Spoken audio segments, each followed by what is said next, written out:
there exists a constant battle for survival. Welcome, my friends, to Atomics on a Friday, a fascinating journey into the realm of cybersecurity, data, and atomic testing. Today, we shall embark on an adventure with two seasoned experts who have roamed the cyber wilderness for years, honing their skills and strategies. Paul Michaud, a master of cyber shenanigans, has an uncanny ability to unravel the most perplexing digital mysteries. Alongside him is Michael Haag, a cyber threat connoisseur who has devoted his life to understanding and mitigating the ever-present dangers lurking in the shadows of cyberspace. Together, they shall guide us through the complex tapestry of this digital ecosystem, revealing hidden treasures and secrets that will undoubtedly leave us with a newfound respect for the world of cybersecurity. So, dear viewers, let us dive deep into the heart of this wondrous realm, where the forces of good and evil collide in an eternal struggle, and let us explore what it truly means to protect our delicate digital existence. Join us on Atomics on a Friday. Howdy. There exists a constant battle. Oh, it's still going. He wasn't Howdy, happy with happy. the first one, so he had to go for Yeah, he was going to repeat. He's like, hang on. One more run. It's Thanks, Friday. Dave. We appreciate you. Yeah, man. Just double check our Twitch stream. Yeah, it works. I was worried it wasn't working anymore. It still We works. still get people on Twitch? Oh, we do. Get like 3. It's good enough. There's a crowd. We get a lot on LinkedIn, which we can't track, but we get quite a bit on LinkedIn and Twitter. Interesting. Yeah. Yeah, someone already dropped. They're like, this show, it's never going to start. It sucks. We're out. Yeah. I'm out. I don't even know what's Unfortunately, happening. we're back, so there's that. Yeah, I forgot. We should have put a slide in here about all the like upcoming episodes that are happening. Oh, yeah. We'll touch on those at the end. And then, Okay, that sounds good. Unfortunately, we have more in store for you. Yeah, it's a busy season for Atomics on a Friday. I hope people like the word unfortunately, because I'm going to use it as much as possible today.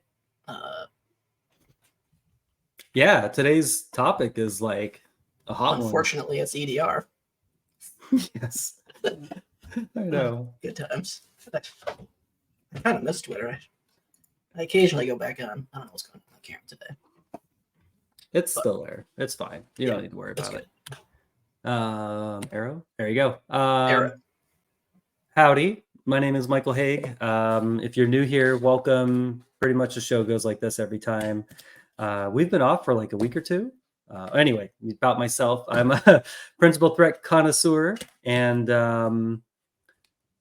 been jamming for, we'll just throw numbers, 12 years in the industry. So we have experience across the gambit of fixing printers all the way up to threat research. So you too can do this. Like U2 the band could do this? You, like we need a as new in the dolly person. and it's like, you too can fix printers and be a threat researcher. I don't Thanks, fix them Uncle anymore. Sam. Yes. Yep. I don't know why our pictures are still the same. We need to figure this out one day, but go ahead. I mean, it's Beard Haag. Yeah. I mean, I don't know how old that picture is, but the beard picture is like top tier. But anyway. It is old now. Go ahead. I'm Paul. I am the Senor Hazard Chaser. Shitpost extraordinaire. That's pretty much all I'm good for at any place I get employed at. So I hope everybody at that place likes my memes for the time being. And to bask in the glory of top tier memes. I'm just kidding. No. So yeah, like so usually here on the show, like our big thing is, well, one of many big things is since you're new here, GIFs don't work. So you get like a half-baked GIF. But one thing we like to talk about is things that we've been foraging for lately, which I feel like a lot of my time has been on Ivanti, Jenkins, Confluence, and then now Fortinet. and Cisco and You Juniper. forgot Citrix. Was there a Citrix one recent? I mean, Is define there never? recent. Yeah. Because I still feel like we see the Citrix bleed stuff occasionally. Oh, yeah, definitely. And I feel like There's that's one of even- those appliances that keeps on giving. Citrix is always giving. Confluence too. I'm still getting lots of hits for like 2022 CVEs and 2021 CVEs for Confluence. The Jenkins one kind of got calm. I haven't seen too many hits. I mean, I'm like, yeah, I got this massive like honeynet or something. I have like a few or one. And I'm like, yeah, it's slowing down. Slowing down. I feel like Yeah. every day you have new logs in there of somebody poking in. It's getting slow on Jenkins. I'm going to turn that one off. I'm going to move to Confluence or Citrix. I mean, Avanti, 5th one just got dropped. Yeah, that meme was so good from Watchtower. Their blog. Do we work for them now? I thought that was great. Did you see that? I don't know if No. you saw that. You're not on Twitters anymore. That's where all the Pull it memes up. are now. Here it is. This one. This is the meme they dropped. I made this. Oh, you made this? Oh, that's awesome. I made this. Oh, is that because Avanti said they came out and they're the ones that found that vulnerability internally? Yeah. Watchtower's been tweeting about it for like 2 weeks now. Yeah. Yep. Oh, that's the one. Okay. The blog was good. They were like, Avanti was like, yo, we found this, and then they gave it to them. No, sorry. Watchtower was like, we found this, we gave it to Avanti. Avanti blogs it and was like, we found this. Like literally, we found this. And so the meme was like totally spot on. Yeah, Even but like in they the also email thread, did you see the email thread between them? It I would was say I thought I saw a picture somewhere of the email of Avanti giving it back to Watchtower with the assigned CVE. and it was like a 2023 CVE, I think it was. They No, said. I thought it was 2024. I mean, it could be wrong. Oh no. Okay, so Ivanti okay, we're just gonna have to share this because everybody's probably like, I don't read these detailed Watchtower drama blogs. Here we go. All right. I feel like we should at this point. So on Wednesday, Ivanti responded back to Watchtower and was like, hey, we reserved this 2023 CVE. And they're like, what? Like, you've known about this? Because like if you got a response back, you would say the same thing. Like, wait a minute. I thought this was new. And then Ivanti's like, no, like we have a 2023. Oh, our mistake. It's actually 2024. We're like, yeah, thanks for pointing that out. We were corrected it. Could you imagine if they were like, if they actually had a 2023 for this and they're like just sitting on it? Whoops. So then, yeah, so that happened. And then this is the part where we discovered a new vulnerability as part of our internal review. They're like, yeah, so Watchtower's like, we're just an extension at this point. Yeah, cool of them to have the humor. Good times. Although, how about those toothbrush DDoS attacks now getting obliterating poor organizations? Yeah, just people at home trying to brush their teeth, and orgs are losing millions of dollars due to these toothbrushes that are just DDoSing. I would pay good money to sit into that room with that vendor's legal team after that. They doubled down, came out, and then the doubling down. Oh, they doubled down. Yeah, those tweets. Those people must have been just chain smoking, like just nonstop, and having like an incense of a cigarette just burning in the background. Going like there's a meme I've made recently that would probably fit this very well. But yeah, I cannot imagine being an organization and just like, yo, we're gonna double down on this, boss. And they're like, wait a minute. From a corporate perspective, after the fact, like after the fact, they're like, wait, what? Oh yeah, I have pictures. I've created some images recently, and I think this one might embody the feeling somebody gave that moment this dropped. Here, you find You got it's a it. new, yeah, right here. Here we go, share. I feel like Boom. I've seen this one, so I'm excited for this. Oh, I can't access my screen. Where's it at? It's right here. If anything, I'm going to tweet it, and then I'll share the tweet. Take that. Look, modern problems require modern solutions. There it is. Did it come up? Did it come up? Nope, it's not up. What? All right, stop sharing. All right. This is going out. Sorry. This is important. Got to do this live. Here. Here we go. I'm just going to tweet. There's no context, so whoever sees this, no context. All right. I'll share my tab. Here we go. Boom. Everyone live is like, what is happening? First time watcher. Zero context. It's not even letting me. I can't share anymore. Can you share the tweet? Hold on. This is weird. You're like totally denying me.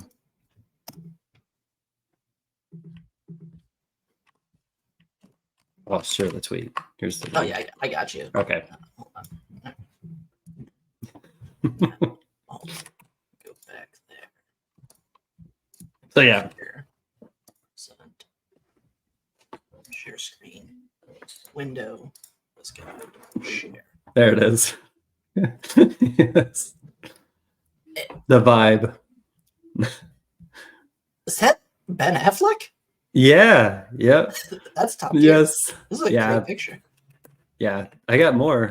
If I could share my screen, I'd show you more, but yeah. Good times. Right. So yeah. Well, toothbrushes, Avantis. I mean, everybody's slapping right now.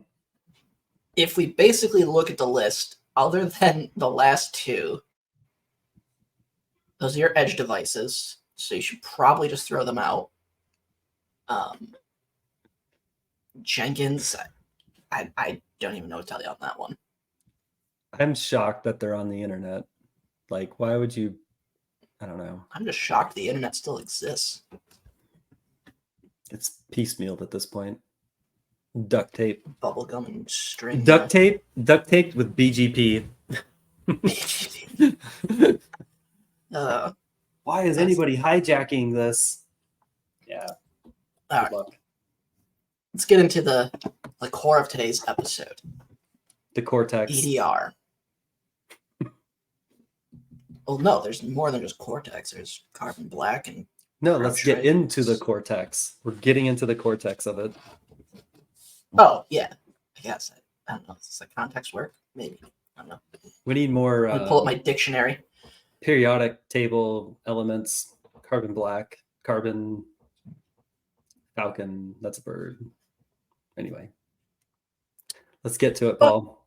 Figured it'd be a good time to touch on EDR. It's been a hot debate in meme posting as of late. Well, not lately, but beginning of the year, end of the year, it's been a good one. So let's kind of touch on it. We're not going to define bypass and evade. We've pretty much solidified that the correct usage is evade, and bypass isn't actually used in reports based on the tweet I posted a couple weeks ago. That bypass is actually used in describing the activity that was not observed by either the alert or the analyst team, not by the telemetry gap. Also used specifically in more communication aspect of reporting with the vendor of the EDR. So evade is the correct term, bypass is not, unless it truly does go around telemetry collection. We'll get into that. But we're not going to target just one EDR. We're going to focus on EDR as a whole, because I think that's an important topic. But before we do that, let's jump into what are some basic EDR components. Now, very high level, there's a lot more to this. But basically, EDR itself is telemetry collection. Right? Tell me the things that occurred. Think of your sysmons, your where it's just pure a recorder, right? Take a microphone, you hold it up, and it records the data. Doesn't do anything else other than that. Then there's a prevention aspect of it. So you basically have one agent with two separate capabilities. Now, again, this is very high level. There's a lot more aspect that goes on. They can be purchased separately. So you can buy an agent that only does prevention. It doesn't record a bunch of telemetry. It gives you very basic metadata about what occurred from that activity if something does occur, right? So think your next-gen AVs, your endpoint protection products, right? So you buy CrowdStrike or Cortex or whatever, you can buy just the prevention, or you can buy just the telemetry collection, the EDR component. You can mix and match them. You have some customers that say, well, based on licensing costs, we're going to buy both components deployed out here. And due to cost, we're going to only use prevention over on this subset because of whatever reason, right? So you have different options. Now with that though, because they're one agent, but two separate components, and there's actually more components, the engines are different. Meaning when we see things like bypassed or evaded or whatever, and we see these tools that are like, oh, I disabled X or I bypassed EDR Y. Well, we're going to get into that a little bit more. But one of the core things is that those engines are not always linked. So you can have EDR collection, have a specific container of content for rules or analytics that says, based on the telemetry I collect, based on my component, I can do X. Then on the prevention side has the same idea, and those two don't always map one-to-one, meaning the telemetry I get from EDR is not going to have a rule that directly matches on prevention and vice versa, because they're two different ways that they function. The other context is that you have server side, meaning the telemetry gets collected, it gets thrown up to the EDR console, the backend does some magic, and then presents an alert. You also have client side, meaning the activity occurs and gets matched locally. It doesn't necessarily have to get sent up. So there's multiple components. And this is important when you see things like EDR bypass or tool that kills EDR or whatever, right? Like that context is important because that's going to lead into questions that you should, as a defender, be thinking about when you see these things or when these tools get dropped. So let's look at some tools. If you basically go onto GitHub and you search EDR bypass, you are presented with an endless list of repos. Some of them, interesting tools, do some cool things. Some of them basically just create a service to drop a driver and then go look for a process to kill. Not super elite, but it works. But it's also easy to prevent that activity.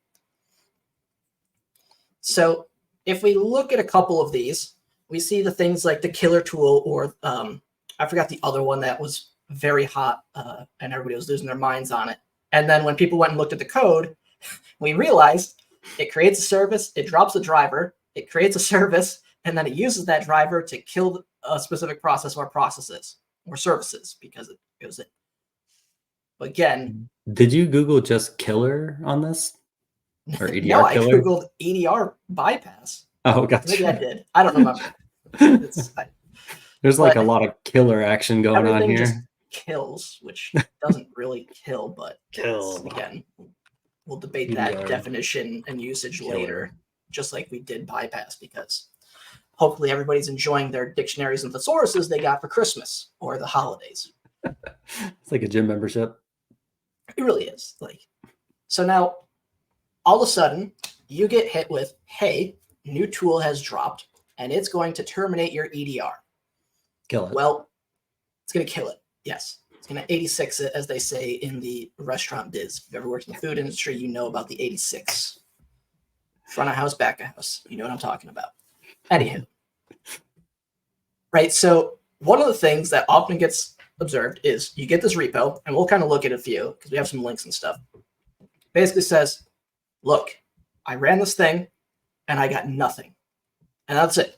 The repo has no other context. Doesn't tell you what the EDR was. Doesn't tell you what the policies were, what component, what the telemetry collection was. Just basically that. And then everybody's like, oh, your EDR is done.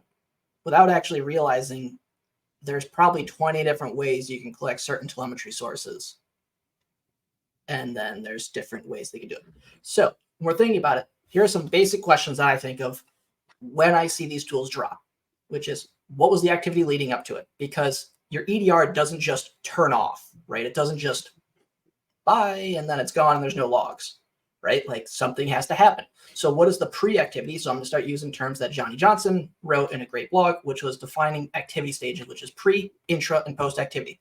Pre being, I'm going to do something that has to occur, meaning I have to get execution on the box. I have to drop some files. I have to get whatever, right? There's my pre-activity. The intra activity being, okay, now I'm going to do something to terminate this EDR or kill it, which is I'm going to drop the driver. I'm going to create a service. It's going to get loaded. And then I execute the thing to then stop whatever potential or whatever that mechanism is. There's different ways you can do different bypasses of a component. Then from there, it doesn't just stop, right? So sure, let's assume, and this is the assumption of the scenario we're going to go into, which is let's assume the agent completely stops working. Now, in most cases, or in some cases, that's not true. A specific thing was bypassed. You could do things like patching for ETW providers, meaning anything that consumes out of those providers wouldn't collect and you wouldn't see that. So things like LDAP or DNS or some other thing won't be there. So you have your pre-activity. So what led up to it? Because up until the intra activity, you still have telemetry collection. That's still occurring, right? That's still shipping up. That's still being analyzed, etc. Then you have the intra activity, and that is still collecting and spooling potentially. And depending on the EDR, will be sending sometimes within 5 seconds. So activity records, it gets sent up. Every 5 to 10 seconds gets batched. Some batch a little bit more and then send it up. Then you have the post activity. And again, depending on what occurs. Now, that's on a single endpoint. So remember that so far. Stay with me.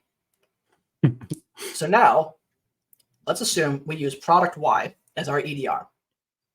If you're in a SOC analyst role or a security team, and you see this new tool, everybody's like, oh, it's going to terminate and bypass all of the EDRs on the face of the planet. Okay, that's very impressive. It can do all of it, and they've tested it effectively against every single one. The questions are, what was the policy configuration? Is probably one of the most important questions. A, was it a detect-only policy, meaning I only turned on telemetry collection? Because remember, the engines are different. Was there any prevention turned on? Because again, those two components are not mapped one-to-one. You can have different rules and analytics that look at detection or telemetry collection, and one that is the prevention. Or was it used with any default settings? Because they don't show you, they don't tell you anything. It's basically like, here's the tool and it does this and it's magic.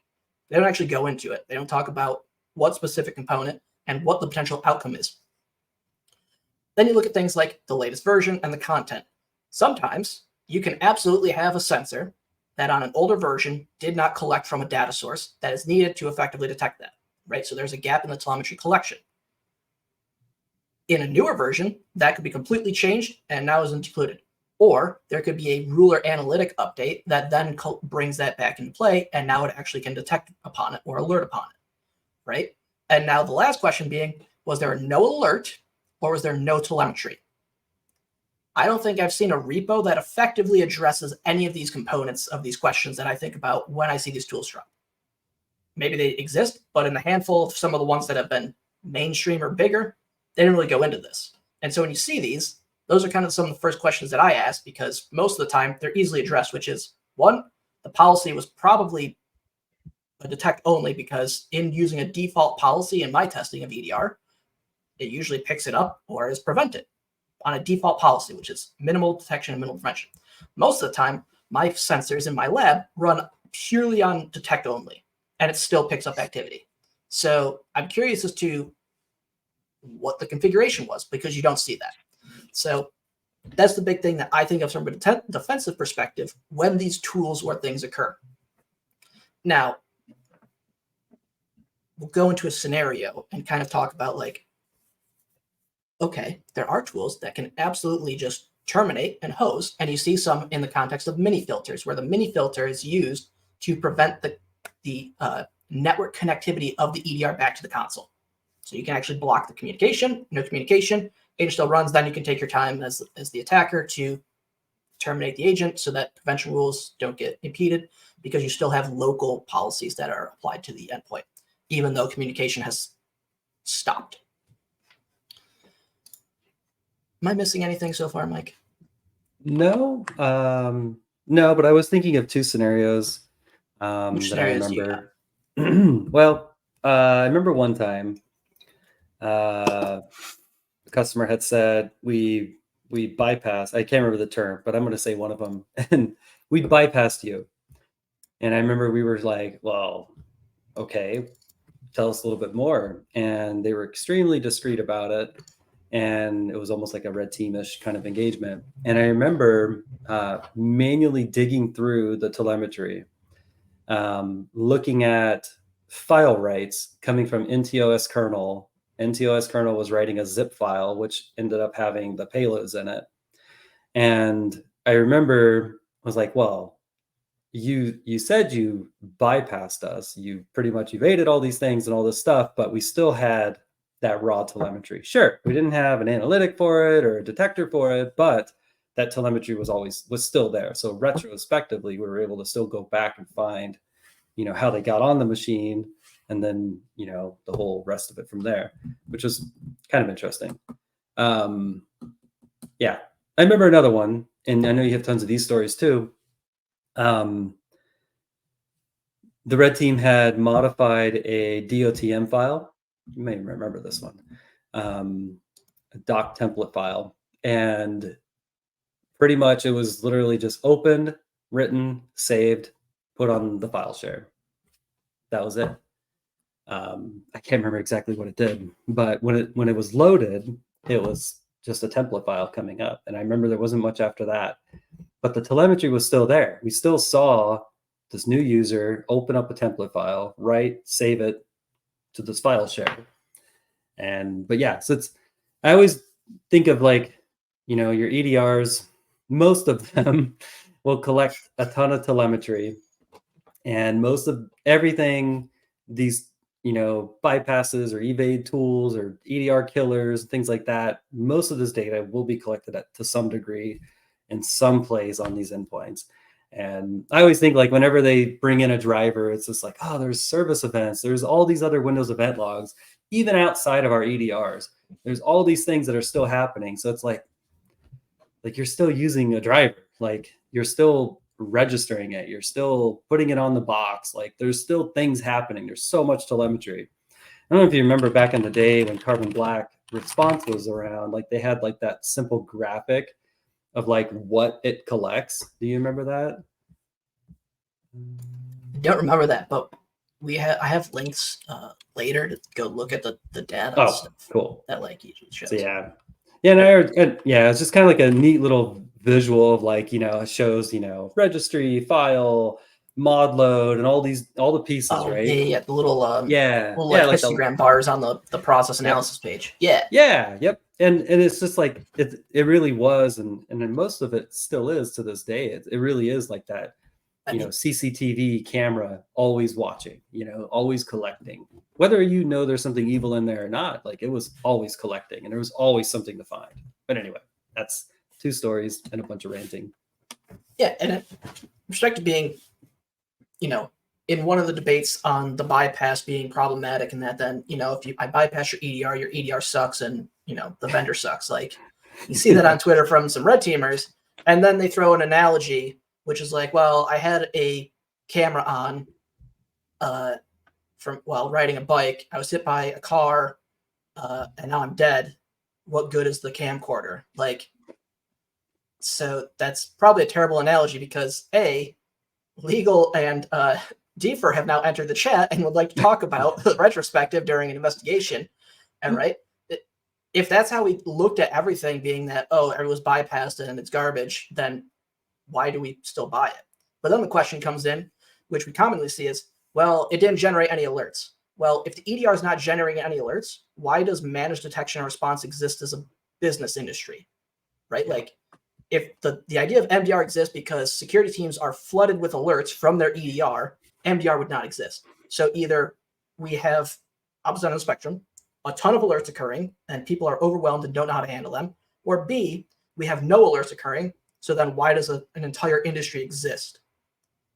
It's not jiving.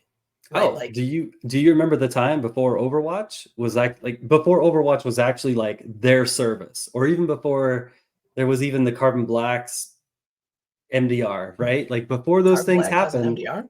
Yeah. They do? I don't know about anymore, but they do. did? They did. Oh, Yeah. all right. Well, Yeah, they keep had going. a service. But they had a service. And before a lot of these ones started picking up, the vendor ones were picking up.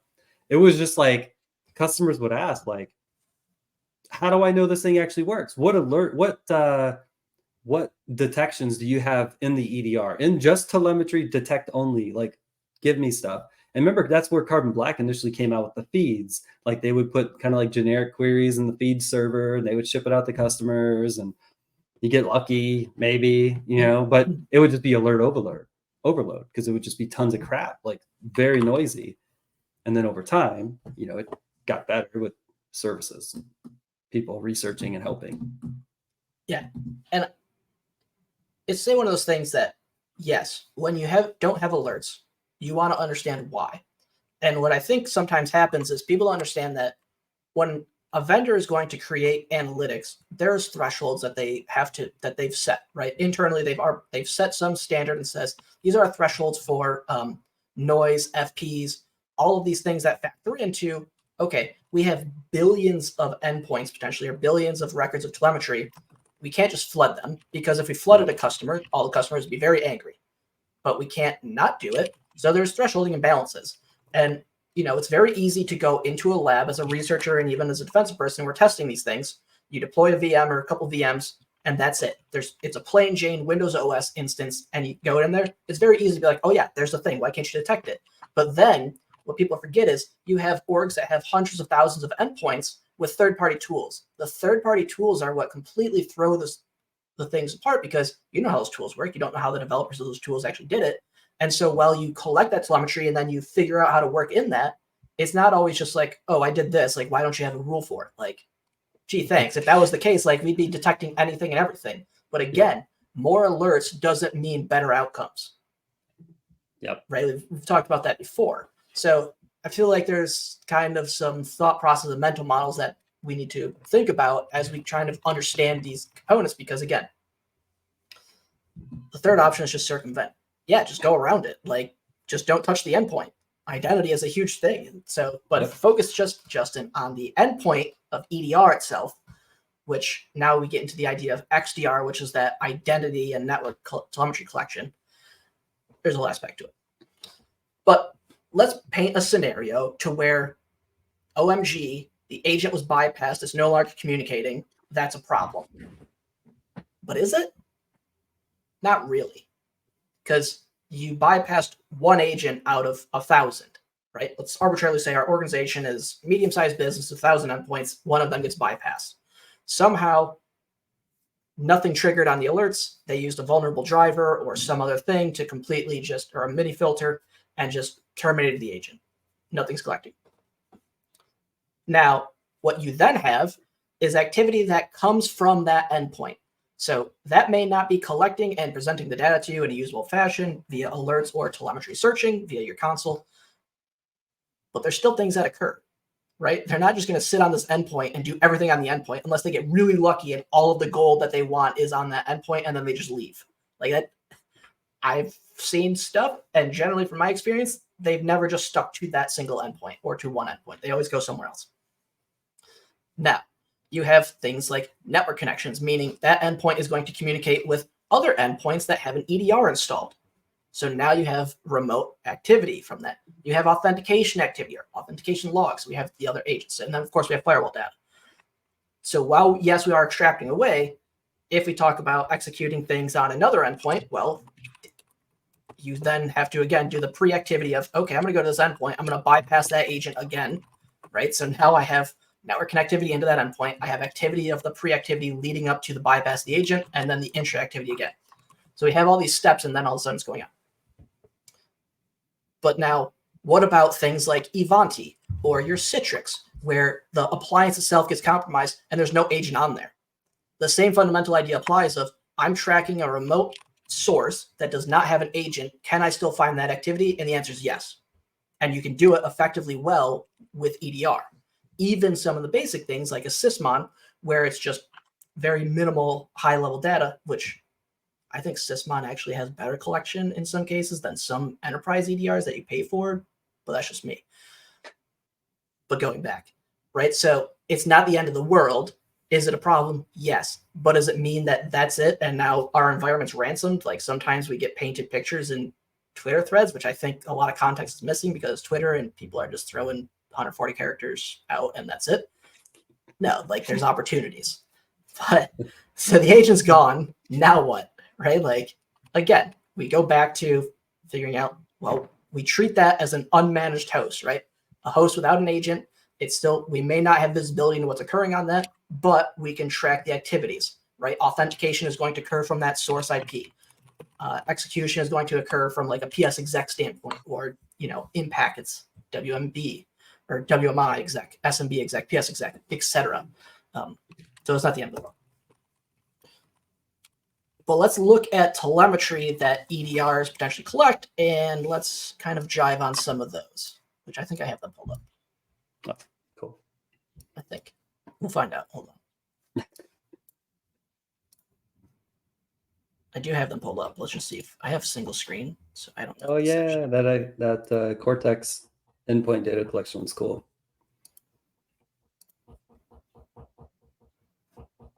Yeah, it is pretty cool. So these are just some high level things I found. This is not going to work. Hold on. I'm not going to be able to see what you're doing, so just there's comments or whatever. All right, let's take a look at some different telemetry sources that get collected.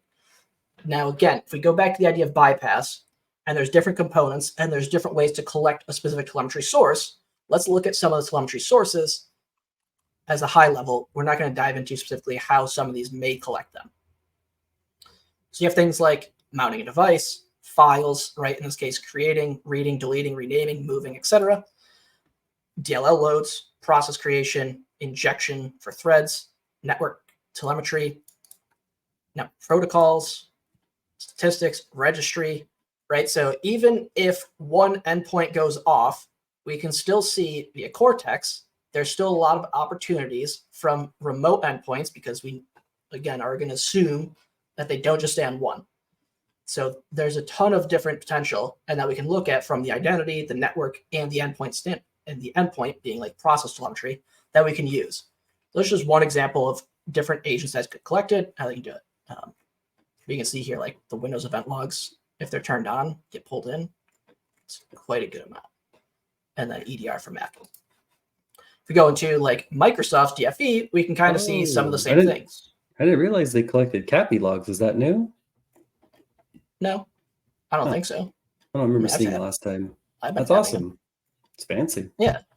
Actually, no, they've been on there. Oh, okay. I remember seeing it. I just don't remember seeing it on here. It's there. That's cool. Let's look at some. Let's look at. I think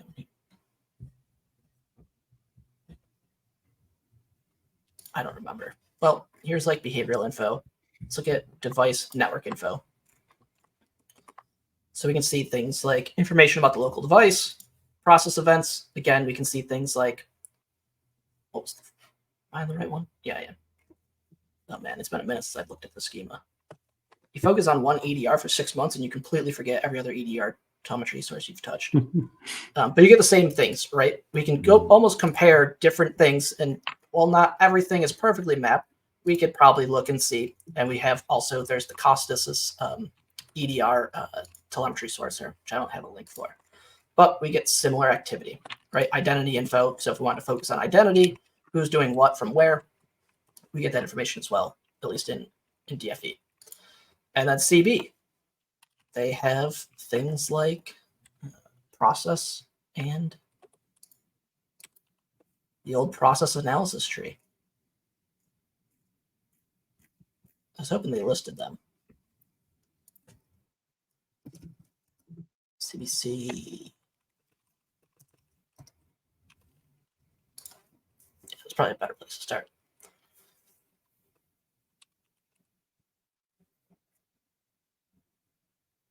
Beep. Beep, beep. Did you find it? No. Oh, but it exists similarly. Yeah. But it's out there. We can do the exact same thing. So telemetry source. Okay, switch it. Okay. So where was I? So again, we focus on what is the pre-activity, right? What is the activity that's going to occur for these bypasses or the activity of somehow being missing?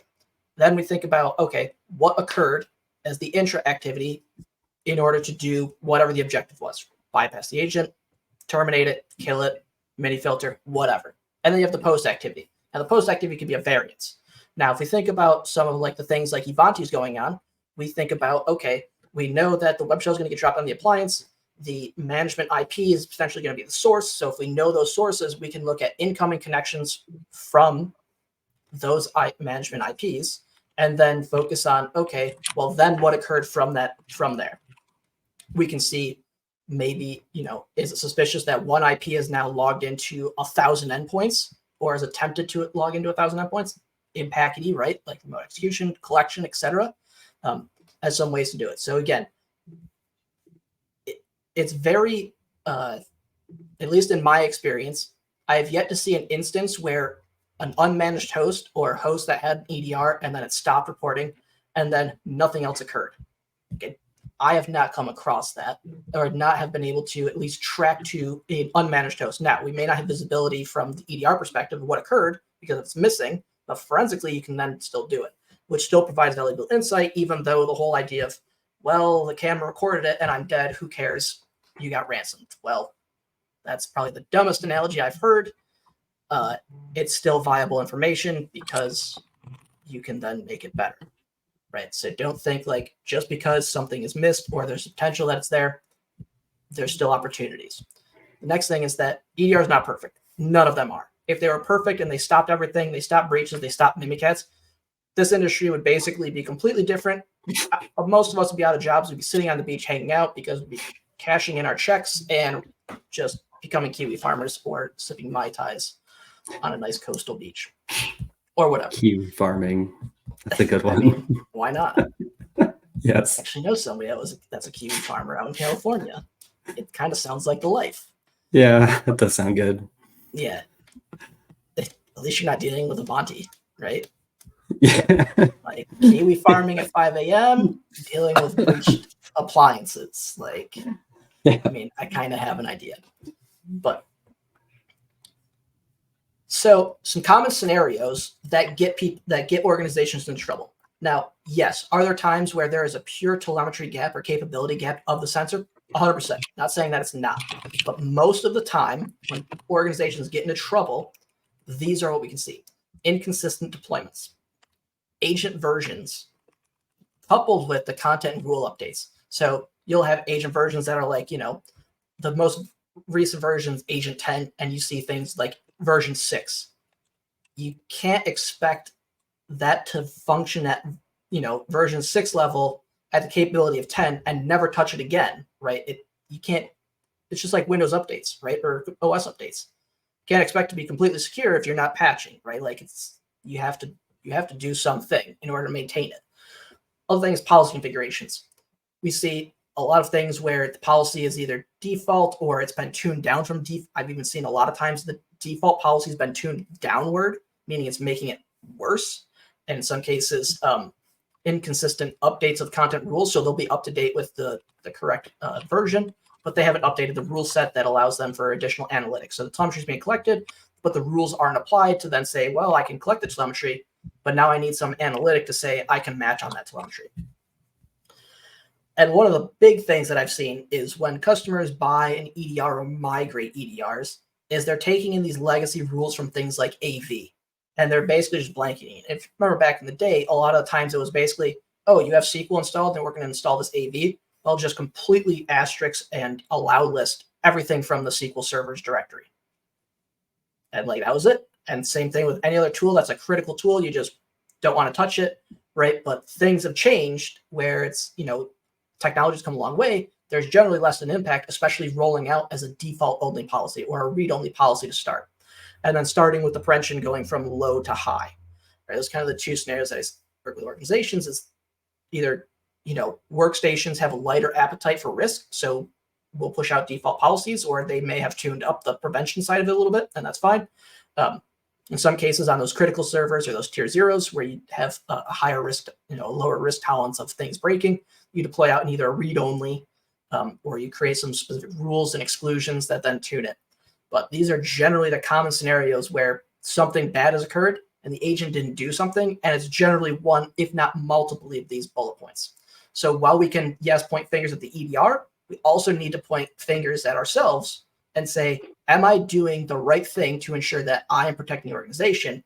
If I'm not doing these things and making sure that the agents are updated, they're patched, I'm deploying out, my policies are good, and working with the vendor to ensure that these are going to work as I expect them to. It's very easy to say, well, I threw a bunch of money at that vendor, do the thing, right? But then I'm not doing anything else. Like, it's very difficult. But as an organization, and working in both, working as a customer, but also for vendors, you see both sides of it. So it's important that it's a multiplayer game, and hopefully you keep the communications open with your vendor to work in tandem to make sure that you're getting the most out of these products and services. But these are pretty much it. I personally have not observed the amount of environments that I've seen that are fully patched, fully up to date, default policy, or better across the thing is pretty much never. I don't think I've seen one that has a fully patched, fully deployed, every asset's accounted for. Like, I have yet to see one. Now, I've seen some that are very close, right? Like some old systems that were like VMs get spun up, etc. Where I'd say like they have like 98, 99%. They have actually very good asset inventory. They're very good about maintaining it.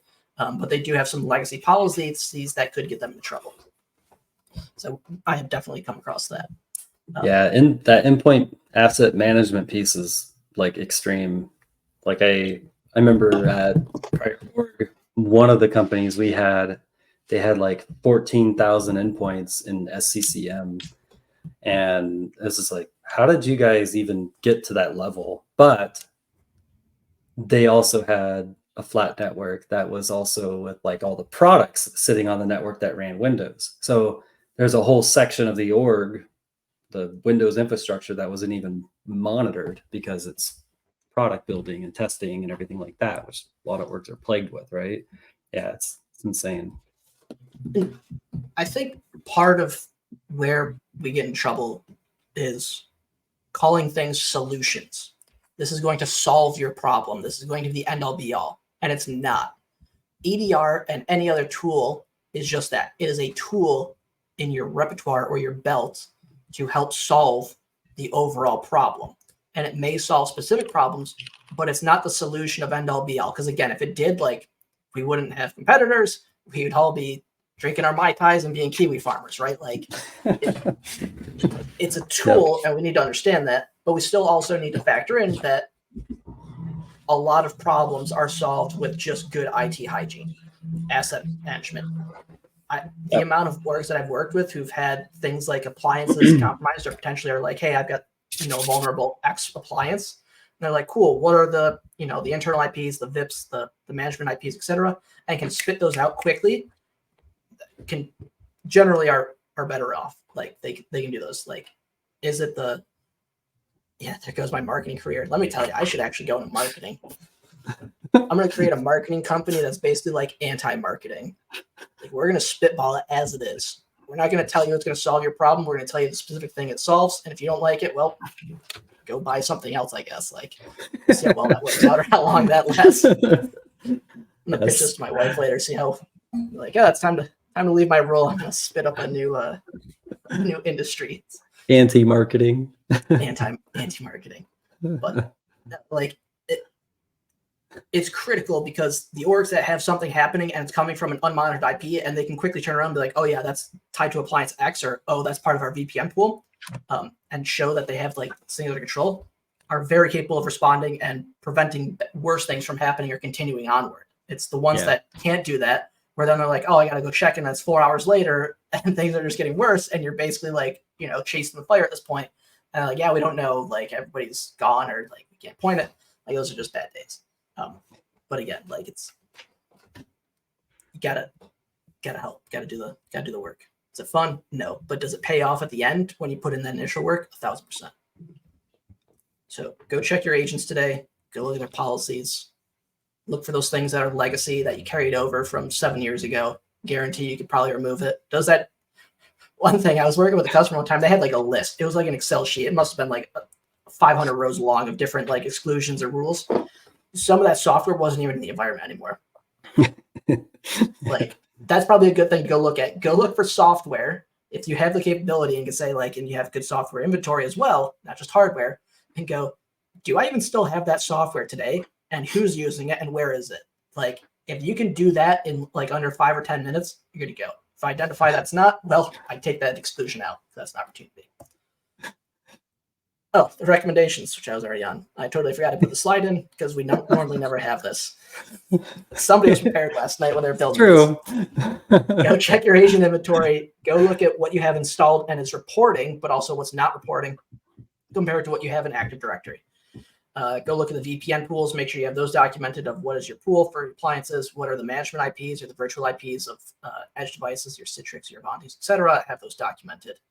Review your policies, like the big thing.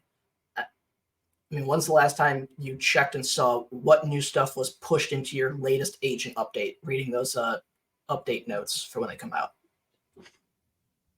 Yeah, I check them all the time. Yep.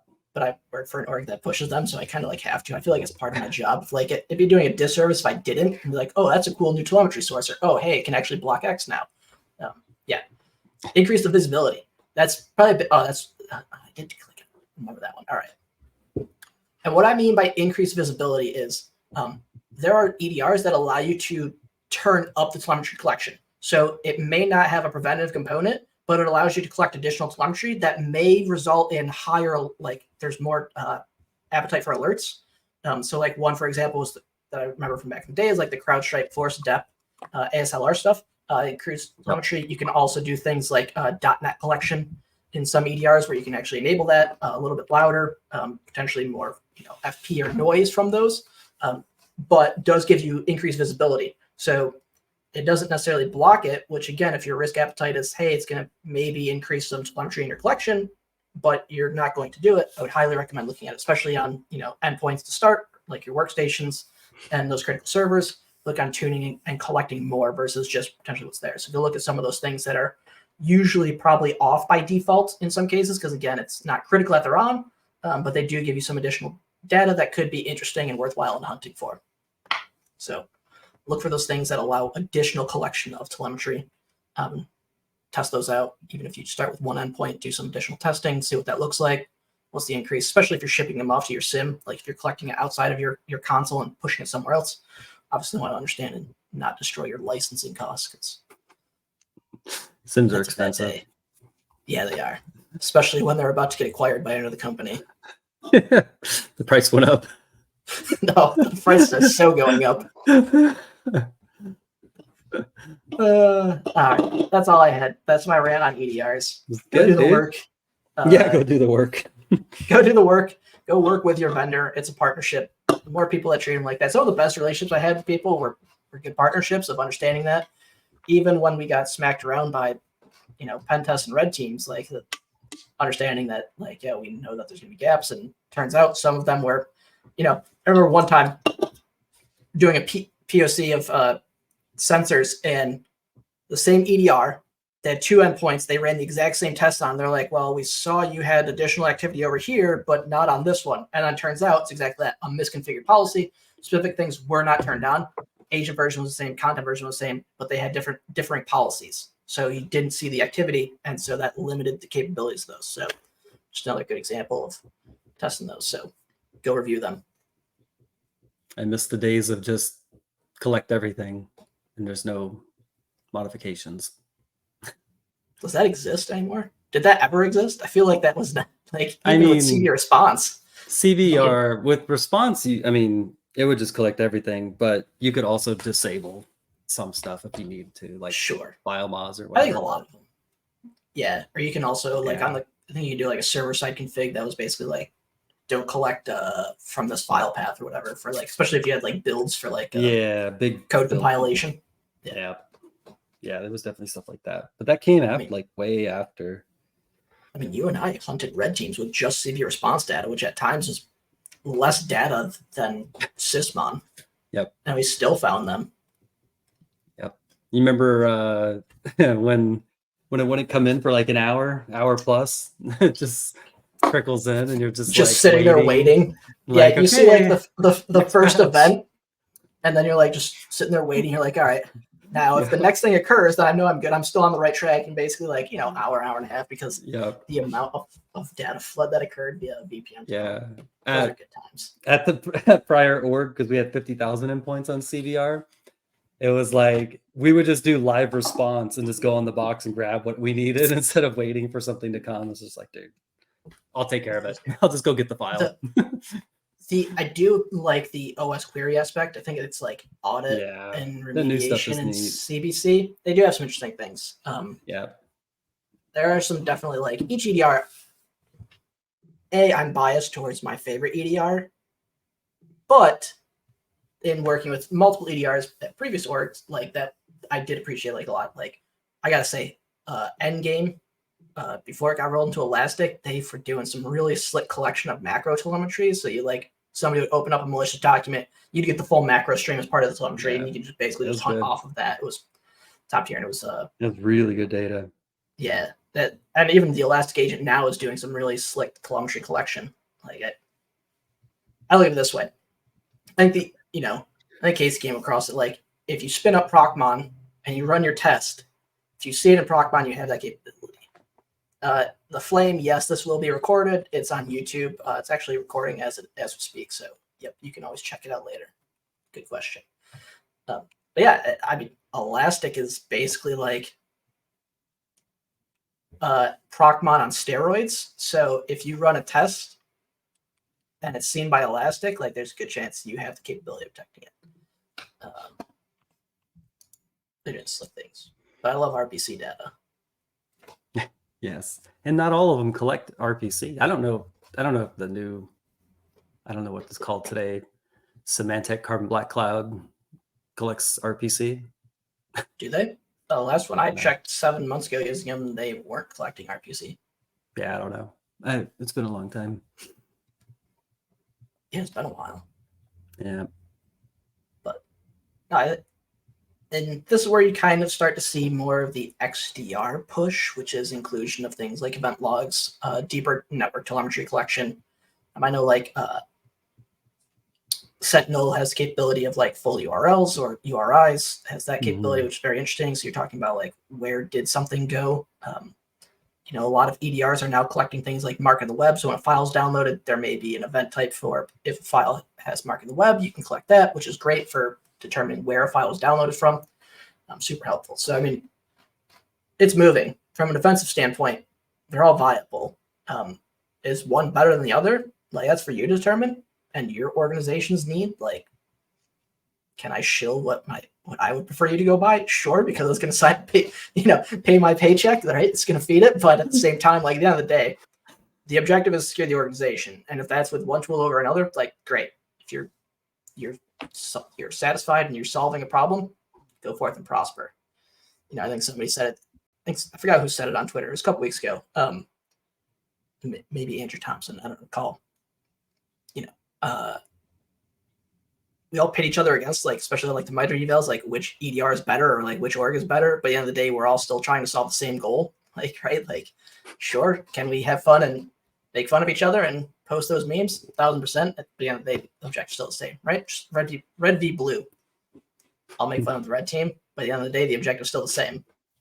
We rely on the red team to drive the innovation, help identify those gaps, but at the same time, red team only exists if there's a blue team. Otherwise, what are you all collecting a paycheck for? Perfect segue. Perfect segue to our Purple Madness coming up in March. Who was it that said? I think it was Johnny. Spit and fire. Purple team's more valuable than a red team. Yep, that's right. Yeah. Yeah, I'll stake that. So, yeah. What are we doing? Coming. We will have another. I don't know the plan. I only know one person who's so far signed up because I've only asked one person. Was it me? Did I sign up? No, I got Andrew, Yes. former trusted sec Andrew. But yeah, he's in, and I don't know who else to ask other than like the same 5 people as always. Yeah. No, we'll get some new blood. But yeah, focus on. Yeah, we have our C2, the C2 yeah. madness debate coming up. I'll put that together. I don't know why that image was in there, but it's still in there. Because I copied the slide deck and then just moved stuff around. So there's probably there's. Oh yeah. Yeah. There's some good ones in there. Yeah, these are pretty sweet. Yeah, good graphics. Excellent graphic really designer. Yeah. Who'd you pay? Justin. Paid Justin. But yeah, I'm sure we got there's lots going on. But yeah, Purple Madness will be the next big one up in March. So if you get a random DM from the Atomics on a Fry Twitter account, I'm telling you, we still got to change the I to a Y on the handle. So good though. Yeah, you'll get a DM if you want to come hang out in March, talk about purple teaming or red, blue, purple, maybe Intel. I think we did Intel last year too, right? How Intel we had Harrison on. Yeah, maybe Harrison wants to come back on. Yep, it's an easy ask. Chill whatever he's been doing. Yeah. Oh, speaking of next episodes, we were going to talk about that. Yes. Anton is joining us next Friday. Anton will be here to talk about his course. And I'm excited about that. Constructing defense. He's been adding lots to it. And such a good course. Yeah, I'm really stoked about that. So come hang out Friday. For a preview of that. And then next Wednesday. Wait, next Wednesday? Wednesday, yeah. It's a busy week next week for the show. Next Wednesday, I'll be releasing App Locker Gen, which is like ASR Gen, but for App Locker. So I'm stoked about that. That'll be out. And then mostly looking for lots of feedback because I don't know which way it's going to go. So I'm excited about that too. Yes. I was actually going to ask, since we're doing Anton will be here. I was thinking about asking if Michael, if you're listening, if Michael Kaswara, I can't remember how to pronounce it, sorry, but his hunting adversary infrastructure training course looks BA. And so I was thinking about having him come on and share his course too, because it looks rock solid. I have not seen that. I'll have to take a peek. Oh, here's the link. I will share it. I think he has like a little bit of a vetting process because APTs want to know how to find APTs. Wait, you mean APTs perform OPSEC? Yeah. Yes. How do I know? Red teams aren't even performing OPSEC. I found them this morning. Right. So his course is really cool. If you followed Michael, you followed him probably for a while. I think most people do. Probably. His blogs like Diamond Model, APT Infrastructure Hunting, it's pretty awesome. And coming out with a course like that, and I think he actually, if I read it correctly, he came out with like a recent course or lab or a new module for the Blizzard Snowman Microsoft APT thing that just happened. Yeah, midnight blizzards in the middle of the night. I've had more blizzards in my Twitter feed or in my RSS feeds for blog posts than I've had blizzards, snowstorms this winter season, and it's a little depressing. I think we've gotten more snow than you. It's like 60 here today. What? I'm probably gonna crack a window to get some fresh air, which is great, insane. But I absolutely hate this. I'm jealous. People are like, "Oh, I got to get away from the snow," and I'm like, "Why? Like, give me the snow." It actually looks nice out today. I have to just move into the mountains at this point if I want snow. Yep, exactly. Just make sure I don't get stuck in it like my dad did. You see the meme where it's like all these cars like crashed in the area, and it's all. This is when what do they say? Like when all the Californians have their meetup or something like that. That sounds about right. They always post that here in the winter. Californians have their winter meetup. Anybody who lives in an area that gets snow every year knows the struggle that the first snowfall, everybody basically forgets how to drive in the snow. Oh yeah. And there's, I look at like the news and it always reports like one day a couple years ago there was like 80 crashes, which is like the highest record in like the first snowfall of the year, and I'm like 80. What are you guys like, doing? That is absurd. It is absolutely insane. Yeah, it cracks me up every single time. I hope everybody enjoyed the rants on EDR. They're still viable.